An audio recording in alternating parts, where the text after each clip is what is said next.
What can I tell you? Our advanced scouts leave chalk signs to mark places rich with game. I'm not a full scout yet, so I follow the marks and guide the hunters. Dead horses mark ourselves to commemorate our hunts. When a hunter takes a great beast, or when a youth goes on his first hunt, he gets a tattoo. We came up in the land of the dead horse, though why the back when folks called it that, I got no hint. We raided, we fought, we lost.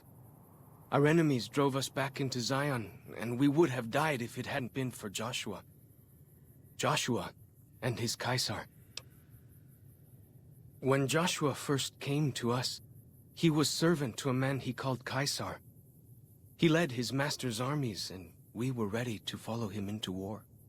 Then he lost his master's army to a tribe called NCR, the Sunset People.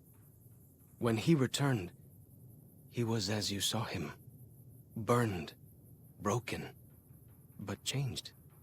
He led us away from Caesar, led us to our own destiny in Zion. If it wasn't for Joshua, the dead horses would still be the whipping boys of the Zion Valley.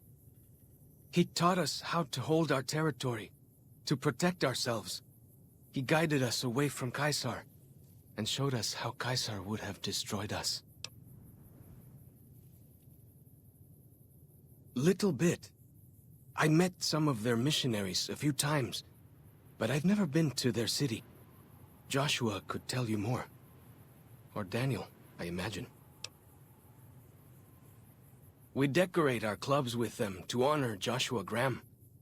They were the weapons of his old tribe, so now they are ours. Can't say they seem that dangerous to me, but Joshua says they won the West.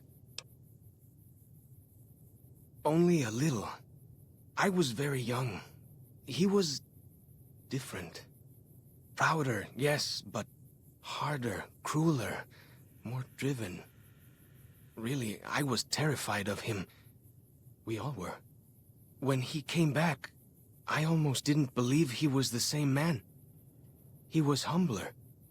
He wanted to protect, not destroy. Well, because they're our enemies. What else would we do? They take our land, they kill our scouts. They poach our hunting grounds. Ask away. He's been the chief of our tribe since he came back to the valley. He went off to the civilized world years ago to fight a war. That didn't go well.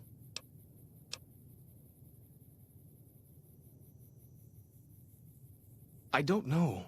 He doesn't talk about it much. Maybe. But how can two civilized tribes fight over something as small as a dam?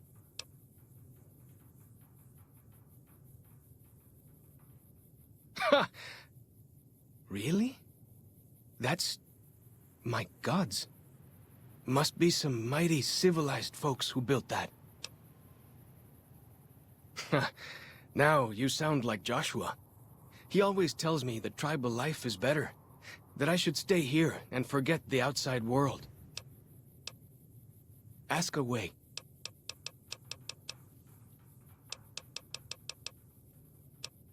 Whitelegs. Nasty bunch. They've been raiding deeper into Zion ever since New Canaan was wiped out. That's what Joshua said. Whitelegs came down from Great Salt Lake in force. Fell on New Canaan before they could mount a defense. Joshua found some of the survivors led by a man named Daniel. Most of them have fled the valley, but Daniel stayed on with the Sorrows tribe.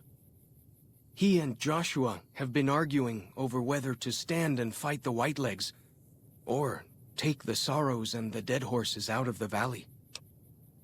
That's the weird part. Normally the Whitelegs keep to the Great Salt Lake.